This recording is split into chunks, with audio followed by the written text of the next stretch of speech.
Hey, podcast listener, even if you are alone in your entrepreneurial journey, know that today, right now in your earbuds, you are joined by thousands of entrepreneurs from all around the globe seeking to grow better, more profitable, location-independent businesses. If you'd like to learn more about what we do and download our entire back catalog, check out tropicalmba.com.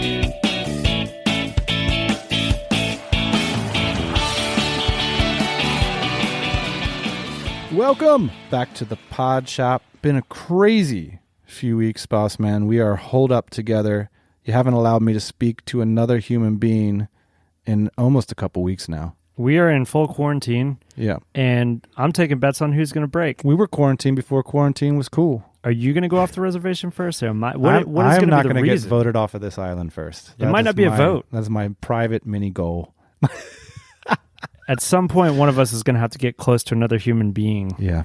And at that point, you're going to get voted off. Well, I'm living in your backyard, boss man. It's been lovely in that small way, but it's been a crazy, crazy world out there. Absolutely unprecedented in our lifetime. Today's episode is about nothing other than something that has come to dominate our lives on a daily basis in these times. It's the coronavirus. And today we're going to speak with one of our favorite regular guests here on the pod, someone who I read on Twitter all the time and who has been so prescient about coronavirus and its downstream effects.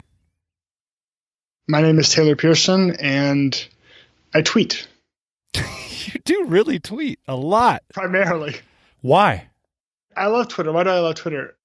Like, there's no reason to be on Twitter except to, try and learn stuff, right? There's nothing visually appealing about it. The only dopamine receptor is I'm trying to get smarter and signal to everyone else that I'm getting smarter, which is what I do on Twitter, right?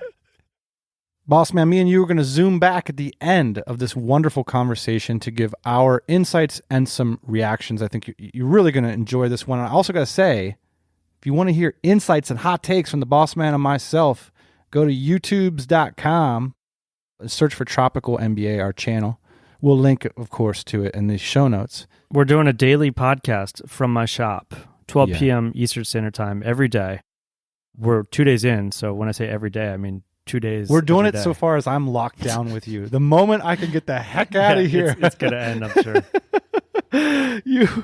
Look, here's the reason we invited Taylor onto the show. He's a regular host, one of the smartest people we know, and he has the time to dig into coronavirus, its effects, but especially its historical precedents, things like where are we at with the stock market versus where were we at historically, things like what might be some likely things that are going to affect our small businesses. But also, if Taylor's ahead of the curve buying masks back in January, we can learn from his process of thinking about this material, how we might better process information and apply it in our business. And I got to give full transparency caveat to this one because I was speaking with Taylor just today, and this interview was recorded on March 17th, so almost 10 days ago. So depending on when you're listening, this is an absolute lifetime. And I really wanted to underline that some of Taylor's thinking has evolved since then, of course, like everybody's.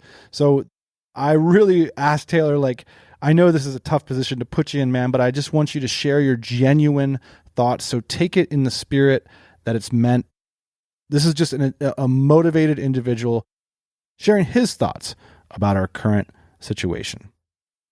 Ian, just a brief read from something, Taylor and I were speaking about today. He said, just to be explicit about my concern, I fear there is a lot more fear now than even a week ago. And I'm concerned that is going to get used by governments to push through things that would otherwise be untenable. Taylor's just outlining that he's just cautious about all this stuff. He's a thoughtful, concerned guy. So anyway, as usual, this is caveat. These are interested small business owners talking about how to improve our businesses. Ready to roll this thing, boss man? Let's do it. All right. So let's roll the interview, which, as I say, was recorded on the 17th of March, and we'll circle back at the end of the talk.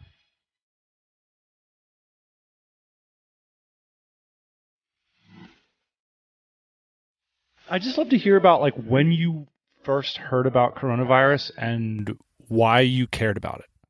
The first time I think I heard about it was in a chat group that I was in probably mid to late January. My first documented coronavirus action is on January 25th, I ordered 2 P100 respirators off of Amazon. So by January 25th, I had progressed to the point where I was going to go drop $100 on Amazon to buy some respirators. And so it's probably like a week or 10 days before that I like first heard about it or started paying attention to it. I think, like at a high level, it's been a while since we've done an episode, but I think our running joke was the Taleb timer or something to that effect of, how long into an episode do we mention Nassim Taleb? So I can go ahead and break the seal. So Nassim Taleb, he was a hedge fund manager. I think it still is to some extent, but he's most popular. He wrote 3 books. I guess 4 books now, Fooled by Randomness, Black Swan, Antifragile, all kind of talking about unlikely events and how they impact the course of history and sort of how to prepare yourself against them and how complex systems work. And so one of the big lessons from his work that kind of got me interested in the whole coronavirus situation was when you have a small probability of a very bad thing happening or a very good thing happen, you have a small probability of a very high magnitude event. Human intuition just doesn't pay enough attention to that we tend to downplay those things. They go, it's like really unlikely that something will happen. But in fact, if you kind of look at the narrative line of history, it's just, it's mostly, highly impactful, but unexpected events. And so if you want to kind of be ahead to some extent or be well positioned, you have to put yourself in a, quote unquote anti-fragile situation, something where you can benefit from those, unexpected periods of high volatility. By the way, it's not surprising to me. I just want to insert my little trope here that people who study, viral marketing on the internet are particularly well suited to understand what's happening here. Yeah, I think that's, Tyler Cowen, who's an economist at George Mason University, he writes a column on Bloomberg, and he kind of had this thing that there were these 2 camps. This was maybe like early March in terms of how people were responding to coronavirus. And one camp was people that came from some field that dealt with fat-tailed events or black swan events where you have small probability, high magnitude outcomes that kind of determine how the field goes. So, venture capital and startups, finance, people that lived through 2008 or invest in companies, and one company does 100 times better than another company. I think there was something about people, and I guess that was what I noticed. It was people, primarily sort of like finance or tech background people that seemed to like clue, at least in sort of my circle, that seemed to like get on this train faster. At least there was some pattern matching they could do where they go, I see how this works. Like this thing is doubling every 4 days. And so even though it's only, a couple thousand cases outside of China right now, like it's not that hard to draw the line to where this is, millions of people. It's tricky because most of the time the it's going to blow over crowd is right.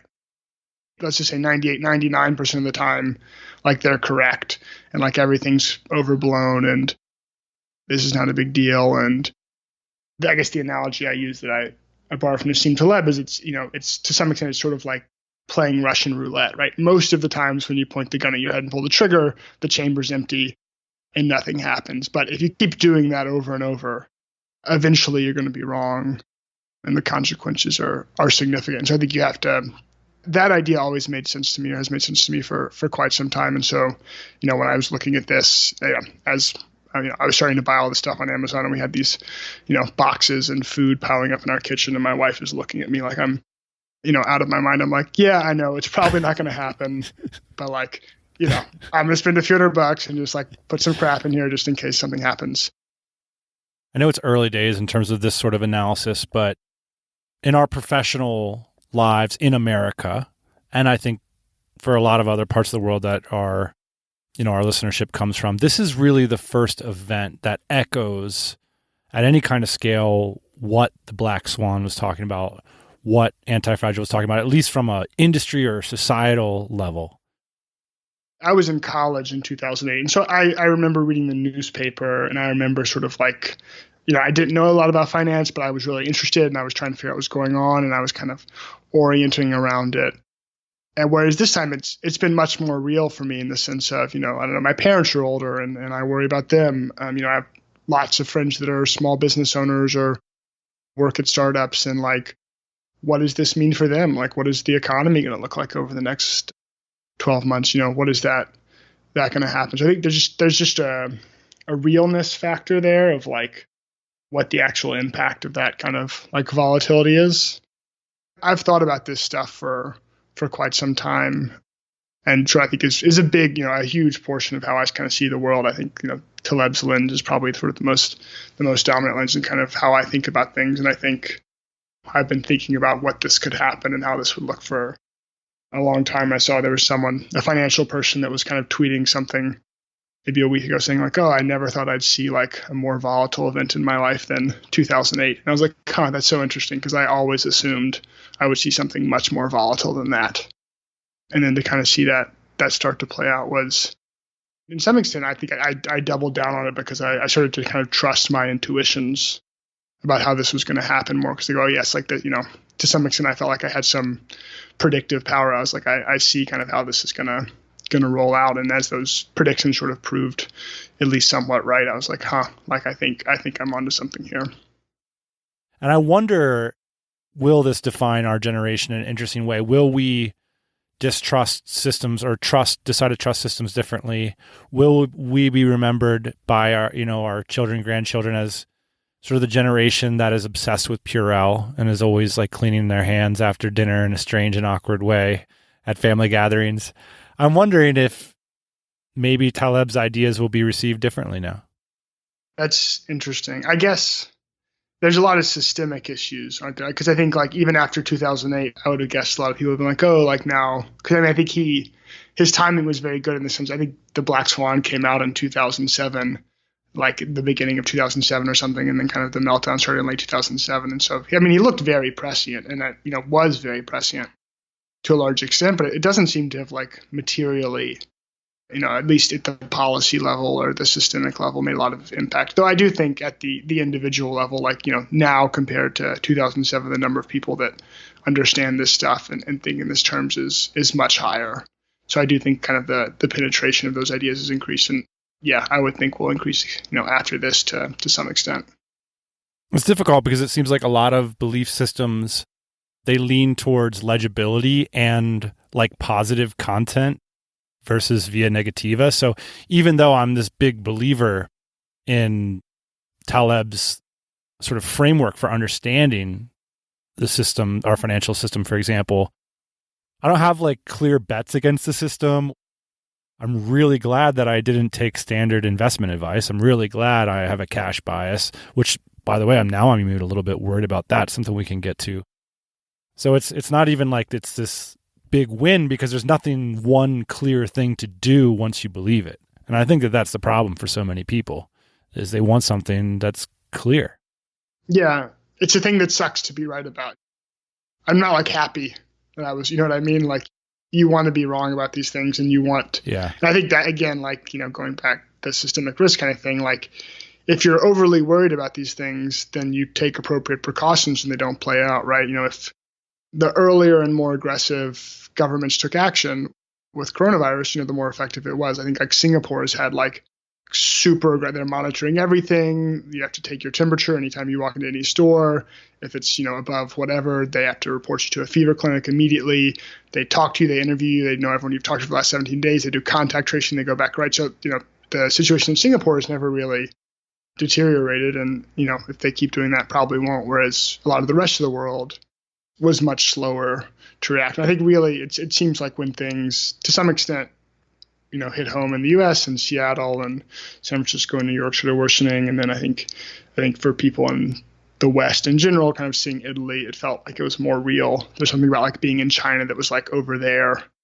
I was kind of almost thinking like World War II analogies, like China was almost like the Anschluss or the appeasement where it was, something that was happening over there and would kind of blow over and, we didn't have to pay attention to it. Yeah. And really like that was, just as in World War II, like that was the time to act, right? That was when the quote unquote enemy was kind of weak and you could defeat it. And, if everyone had acted really aggressively in January, like we wouldn't be having this conversation.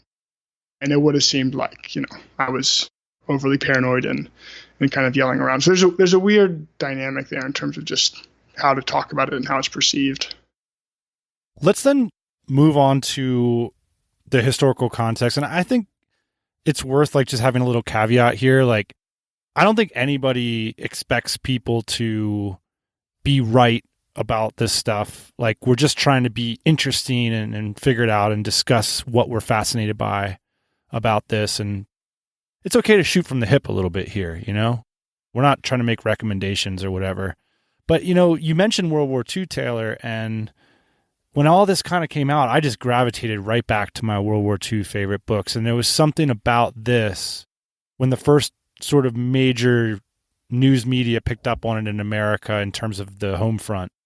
No one was really talking about the economy yet. They were talking about like stock market and health stuff. And my thought was, this is easily the worst recession of my entire lifetime, and it could be a 2-generational thing. What do you think about the historical context of what's just transpired so far? It's interesting. I guess I was playing around. I've seen various people have built kind of various models for the, if you take interventions at different times and what the effect of those interventions is. And I think like the most interesting thing to me with those is just how wide the dispersion is. So like, I saw someone that built a model for kind of the US between, super early, super aggressive containment and preventative measures and kind of much more lax.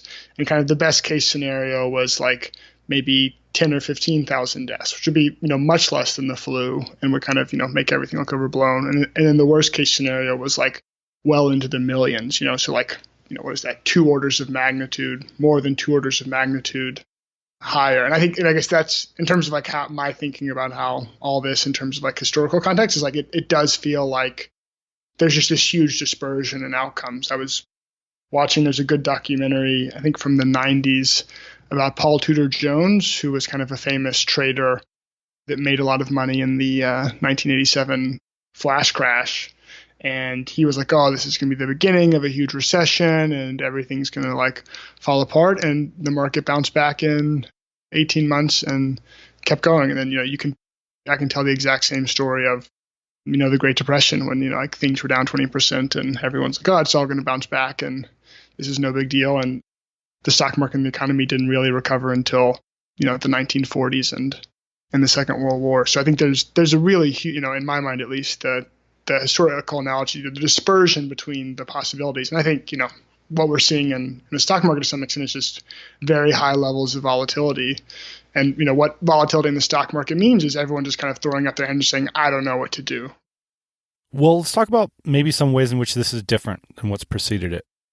One of the things you mentioned is like, this is the fastest move down in U.S. stocks ever. What does that mean?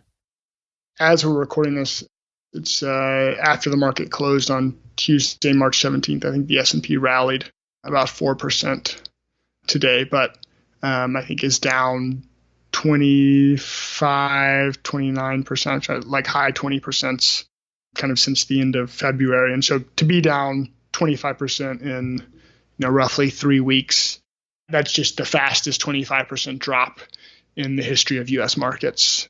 And like by a pretty significant margin. The flash crash in 87, I think it was like 18 point something percent in a day. But I think just, talking to finance people and traders and kind of stuff on Twitter, just the sharpness of the move is just like really kind of unprecedented. Like no one has seen things react that aggressively. And I think people are still kind of trying to figure out why exactly that is. Is there's something underlying? I mean, I think there's a lot of leverage in the system, so to speak. There's players that have lots of leverage. And I think part of what the volatility has seen is we've seen some big firms that were highly leveraged basically blow up and have to unwind their positions, which has led to the massive selling. One thing that is the most unthinkable thing, I think, and I just want to toss it your direction and see what you make of it. When you look back to, kind of the context all starts here at maybe like the Spanish flu in 1918 and then Depression, World War II. In that context, I don't hear a lot of people talk about the possibility of America's game, America's dollar, America's stock market, perhaps not being the most important game anymore. People are willing to talk about almost everything, but I rarely hear people face the possibility that America itself might need the bailout and America itself might be the problem. And why don't people talk about that? I tweeted something a few days ago around like, I wonder, like, if you just look at kind of how the Asian countries responded to this as opposed to the Western countries, Europe and North America, like the Asian countries just handled it. At least so far, they seem to have handled it much better, and is that a herald of some sort of greater shift in how, political power is wielded or what that looks like? And, I don't know. I think part of that's just like more simply explained by they had SARS. And so they had some like infrastructure and a culture in place where I think, a month ago, I was talking to a friend that worked at a hospital and people were making fun of nurses wearing masks. In Hong Kong, like as soon as this thing broke out in Wuhan, everyone in Hong Kong was wearing a mask and not touching each other. And totally. Across all of Asia. You go to an average airport in a random Asian city and more than half the people will be wearing masks. But I do think, I published an article that came out mid to late February kind of talking about, at least from an investment perspective or stock perspective in particular, I think what's kind of like broadly not realized is the period from 1984 to 2019 in the U.S. stock market was the greatest bull market of any stock market in the history of the world ever. And if you talk to most people, in terms of like investment expectations and, I know you've talked to the, FIRE, Financial Independence Retire Early crowd, and kind of the Vanguard buy and hold and this kind of things. I think a lot of the way people think about investments in the stock market is based on this, pretty much everyone alive today, even if, someone in their 70s or 80s, for their investing lifetime, maybe they started investing in the late 70s, they've been in, the largest bull market in any country anywhere in the world. And so I think to make the assumption that the next 40 years will look like the last 40 years, that's like a pretty big assumption. It's not even an assumption, though, because it goes a step further, which is it feels as if, Taylor, that not only is every individual invested in that bull market and its characteristics up and to the right, but that the whole country itself is predicated on that very idea. And that's why there's so much leverage in our particular economy, because we get the cash, we get the funding. That's right. Yeah. I mean, the U.S. is in a very privileged position in the sense that when bad things happen all over the world, what most people want to hold is U.S. dollars. And so that gives the U.S. government options in terms of monetary and fiscal policy and what they can do to stimulate the economy in the event of a recession that no country has to the same extent. And very few countries have even anything kind of remotely comparable. And, at some point, between now and 1,000 years from now, at some point that will break down. Well, that's what's so interesting. I've had like these very simple realizations the past few weeks and like just kind of figuring out where my mind's going to land on this stuff. And the first realization I had was just like looking at all the actualities on the ground and, people making calls about where the stock market's at and stuff. To me, that's like way less important than what you're actually seeing. Like I can't go to a restaurant until May 2nd. That's economy right there. That's the economy. That's not the market. Totally. There's this arrogance in our culture that it's just up and to the right forever.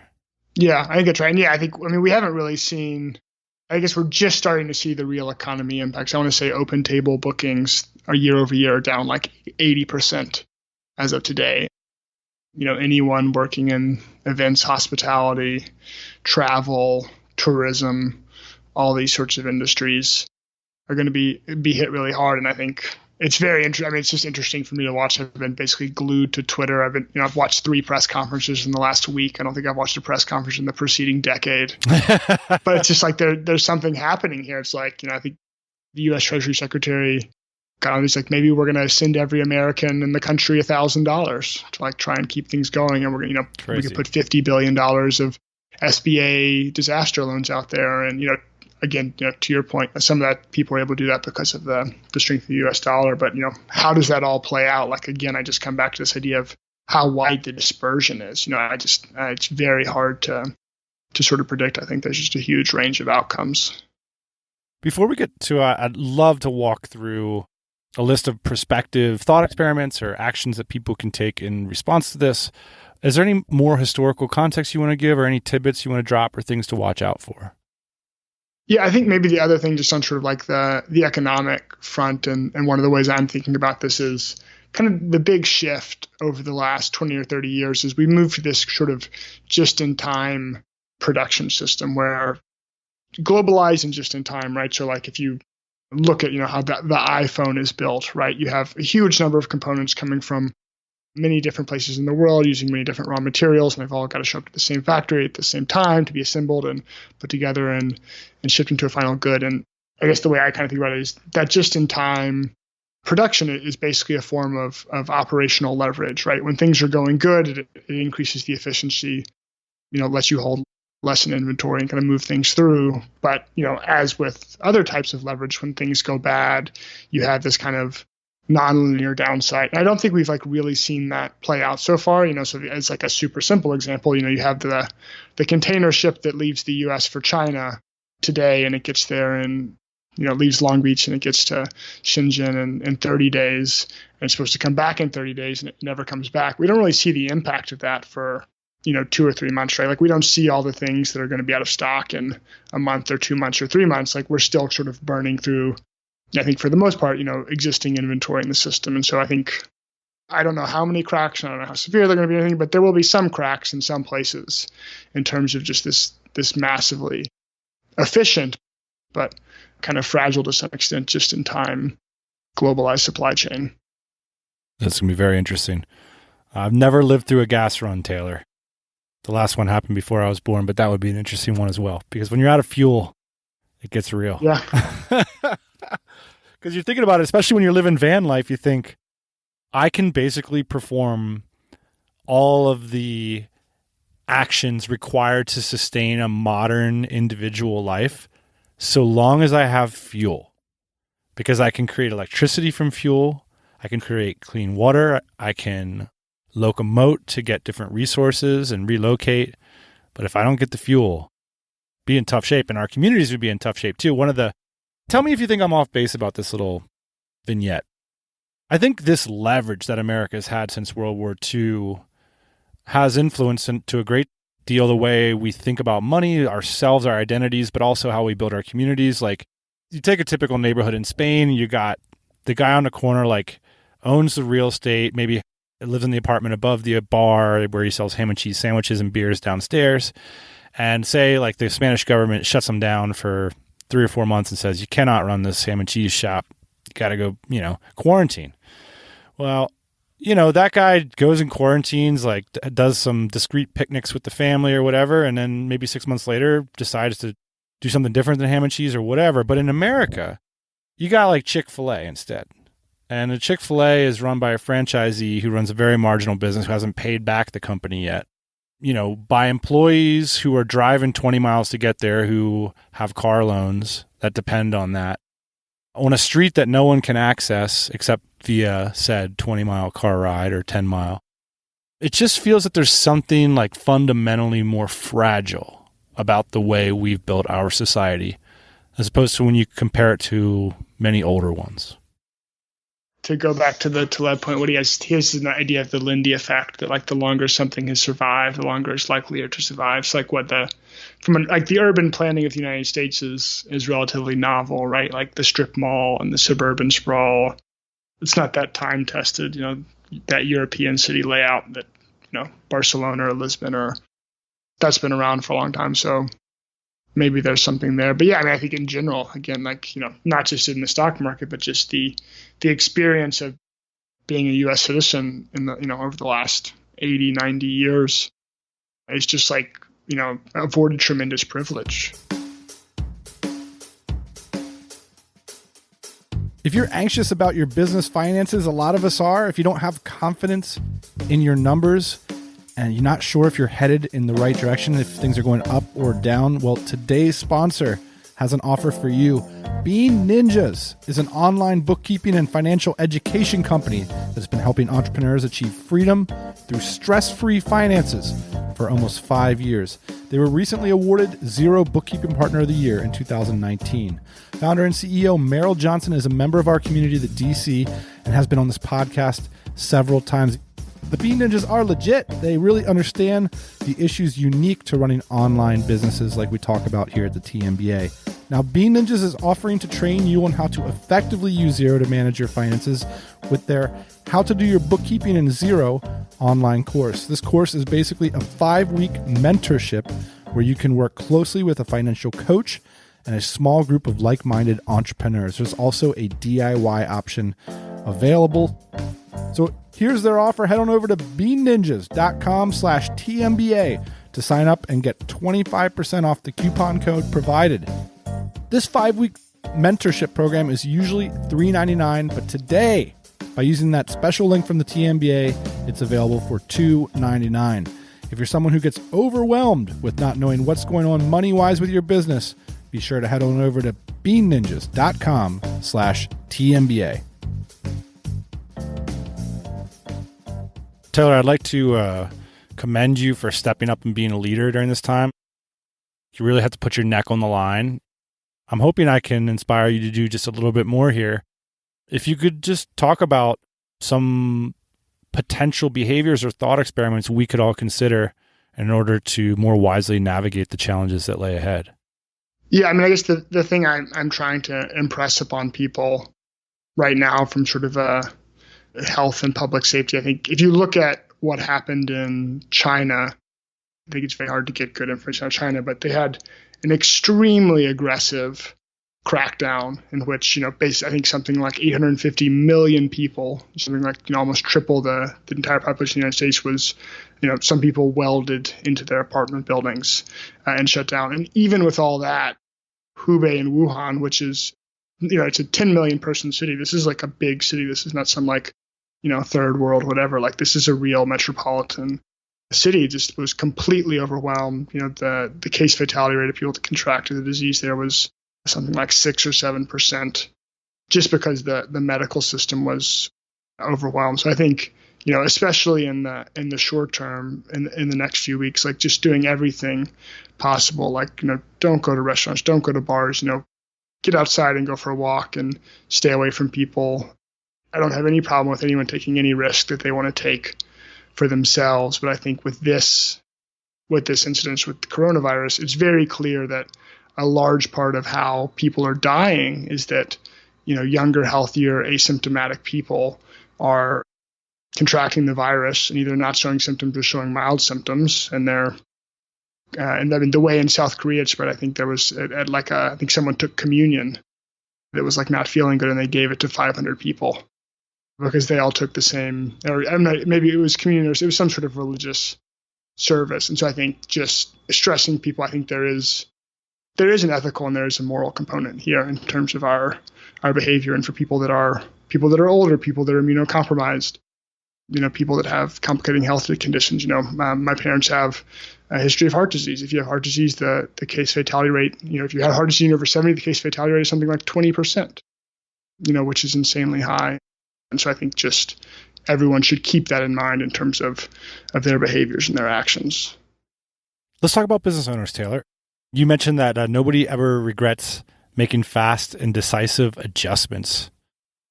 My kind of shift in focus over the last few days is, I think, at this point, it seems like people are, for the most part, taking the health side of things seriously. Cities are shutting down. I'm in Austin, Texas. They just announced they're closing all the bars and restaurants. And I think, as we talked about earlier, and you mentioned, like the real economy impact of this hasn't really shown up. I started business owners that I work with and people I talk to, kind of e-commerce companies in particular, started seeing this show up kind of late last week, March 11th, March 12th, where, sales were just dropping pretty significantly for product categories. For small businesses in particular, most of them are in a pretty fragile situation. Most of them don't have a ton of cash on their balance sheets. They don't have access to like a huge line of credit that they can go tap to get through things. And so I think, the reality of that is that if you're in that situation, you have to be fairly fast and fairly aggressive in terms of the actions you're taking. And I think, as I mentioned earlier, open table reservations are down something like 95% year over year in Seattle, which is kind of the epicenter.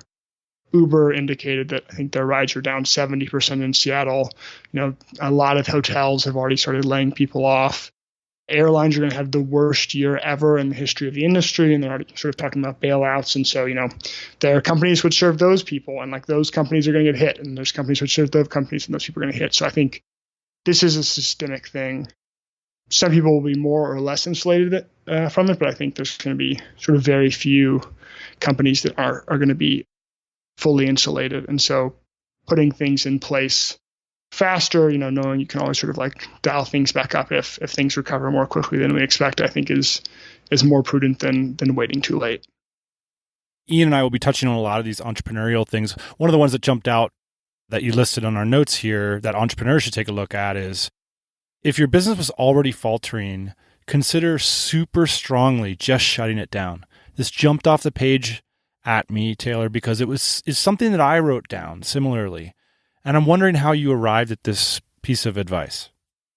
Obviously, we all have emotional attachments to our business, myself obviously included. And so I've met many entrepreneurs that, have said to some effect, like, oh yeah, I kept sinking money into this thing thinking it was going to turn around for 2 years. And like, really, I was just pouring good money out of bad. So, it's going to depend on each business and each situation. But, if things aren't like going that well already and you don't have a bunch of cash on the balance sheet and you're in some industry that's even moderately affected by this, like, it's probably not going to get better in the next 6 weeks. Yeah.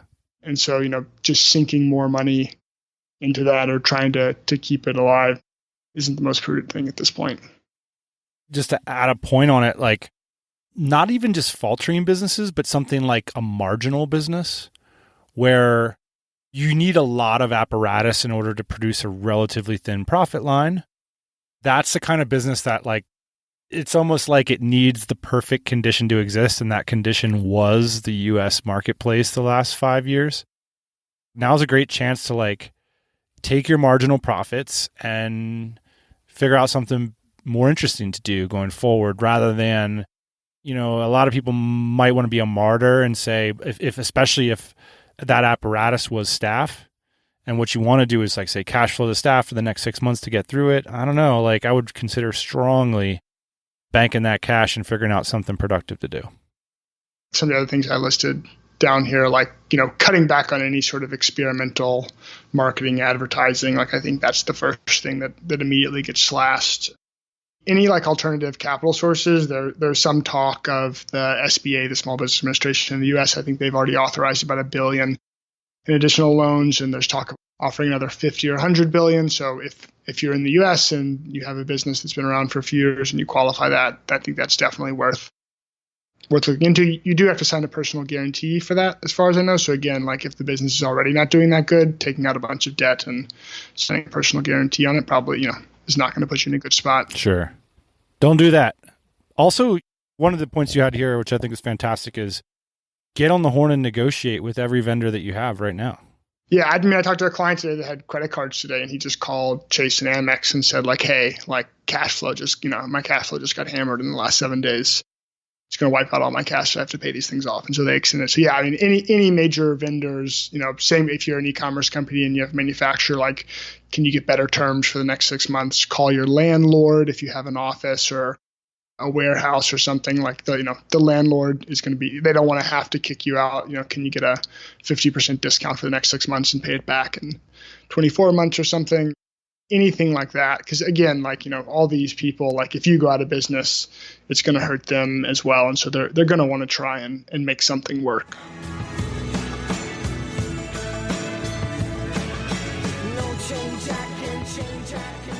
If you've gotten this far, it probably won't surprise you that Taylor has taken a really deep interest in Black Swan events and market behavior, and he's applying that knowledge in his new initiative called Mutiny Investments.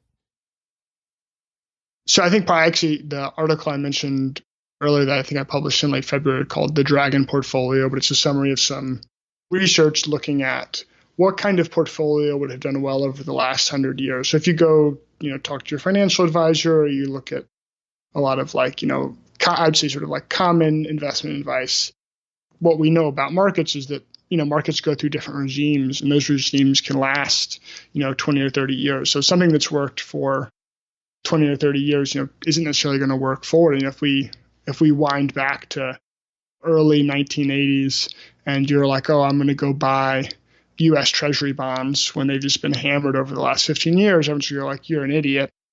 That's a horrible investment. But, the period from 1983, I think U.S. Treasury bonds were at 19%.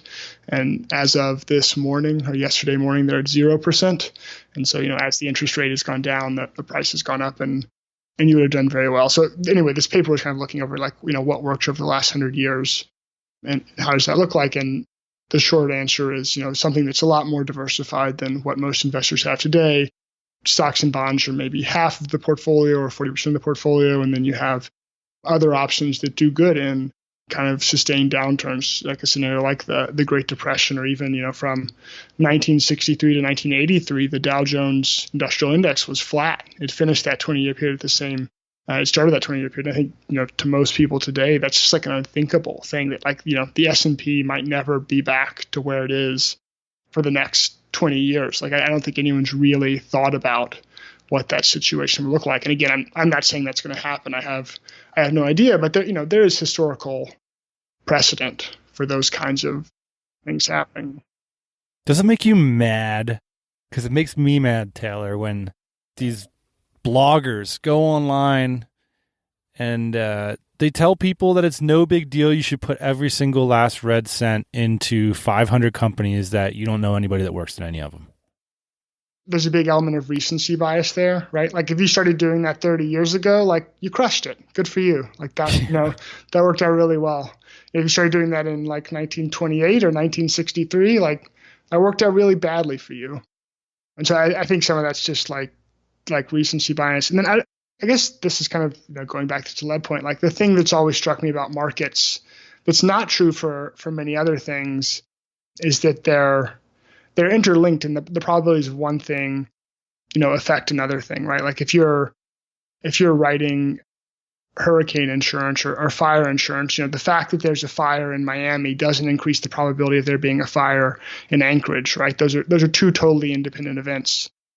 That's true for most things. That's true for like most of, sort of our daily lives. But, what happens in financial markets is that these things cascade, right? We're just going to see this is going to show up, first in the stock market, it's going to show up in the tourism industry, and it's going to cascade through the whole market. And so you have this this very complex, very interlinked, incredibly kind of sophisticated system on which, we have at best 200 years of history. How long has the notion of markets or stock markets been around? Like, not that long.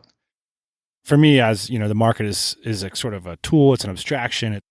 It's so hard to figure out exactly what it is. But one thing's clear to me, that hubris that individuals have that they can somehow live an up and to the right life by basically doing nothing except one thing, clicking a button, exists at the market maker level too. That we can live in this kind of market condition, or we can build this kind of asset, or we can do this kind of operation, and somehow it's just going to keep working and no one's going to figure out that it doesn't work.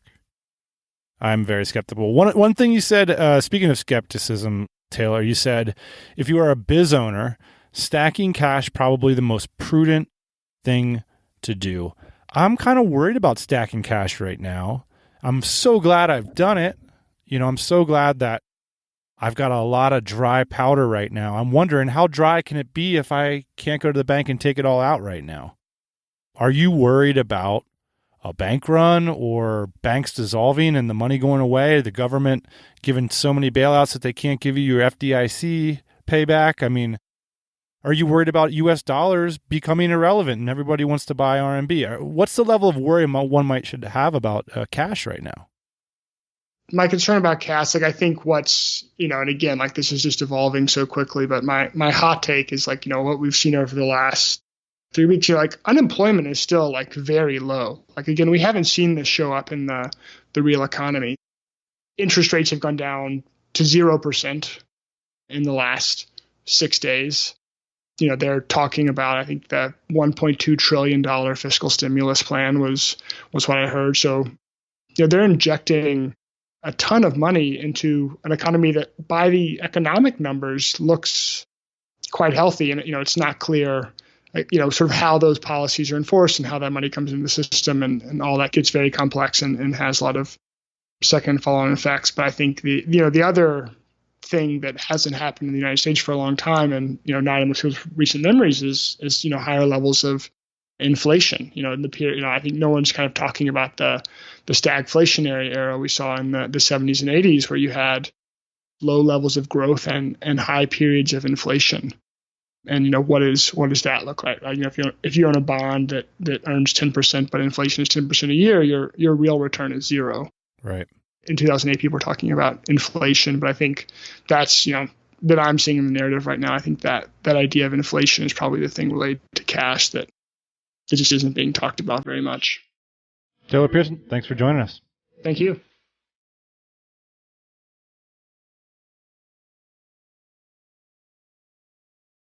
Shout out to Taylor Pearson.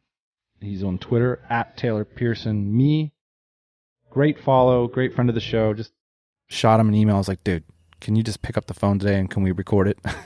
And it's like comforting talking with Taylor because he puts things in a historical context. He's measured about it. He's thoughtful. And to me, that is the ultimate comfort in like times of trial, is like digging down and like staring down the truth. Like, how bad is this? What are some things that people have done in the past? What are some things that we can do now? Yeah, a lot of times feels like, Dan, to me, that our fear is like rooted in uncertainty and like lack of information. And I think maybe Taylor's doing some self-soothing. I don't know. I haven't asked him this question, but he's like pulling together all this information. And I think it definitely puts me at ease when I hear that and when I read that. And I think maybe the same for Taylor. Well, it's also Taylor's job, because now he's getting into a space where his job is to make accurate and sensible predictions about how one might behave in the face of uncertainty. And so one question I wanted to ask you, Dan, is why are so many entrepreneurs like Taylor, because I'm seeing this all over the place, like why are so many, like I'd say like unrelated industry entrepreneurs, like not medical experts, not pandemic experts, why are they so interested in things like this? Well, first off, it's because it's hard to get information from, now that's becoming increasingly easier. Now there's a lot of pandemic experts, in the past few weeks who have stepped up on Twitter, and you can follow them. And that's been really amazing to see. In the early days, a lot of people that are experts are caught up in organizational bureaucracy. And so maybe they can't express individual opinions, or it wouldn't be responsible for them to do so. In other words, because for the amateur, there's nothing riding on it, right? And for the professional, there's a whole lot riding on it, and there's commitments and responsibilities. So I think there's always been the argument for the amateur tinkerer, the person who's not part of the establishment, to maybe look outside the box a little bit. And so, it doesn't mean like one's necessarily better than the other. You got to take all the information you can get and synthesize. Well, one thing for me is I think that there's just a lot more platforms to be able to express yourself. Like before, it had to come through like one of three channels, Yeah. If you weren't privileged enough to be on those channels, like nobody heard from you. But now anybody can kind of have a voice on this. But I think my question specifically to you was like, why are entrepreneurs taking this problem on? I mean, we've got an enormous amount of skin in the game, both from the downside and the upside. I mean, this is the wave that we ride as entrepreneurs. It's binary for a lot of people that are in the 9 to 5. It's like, I either got a job or I don't have a job, or I get a raise or I don't.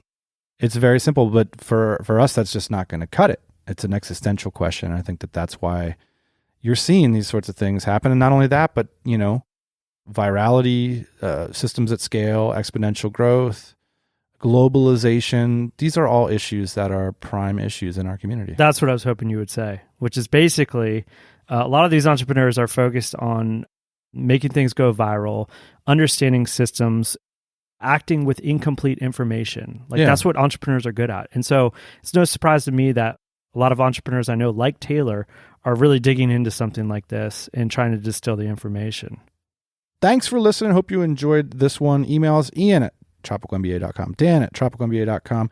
And also check out our YouTubes over at YouTube. Search for the Tropical MBA channel. We'll be doing live streams so long as we are locked down. We appreciate you being locked down with us today. We'll be back next Thursday morning, 8 a.m. Eastern Standard Time. Hey, thanks for listening to the Tropical MBA podcast. You can go to tropicalmba.com, get access to hundreds of back episodes and all kinds of other goodies. Load up your iPod. That is the cheapest way to fly business class on your next international flight. We will see you next Thursday morning, 8 a.m. Eastern Standard Time.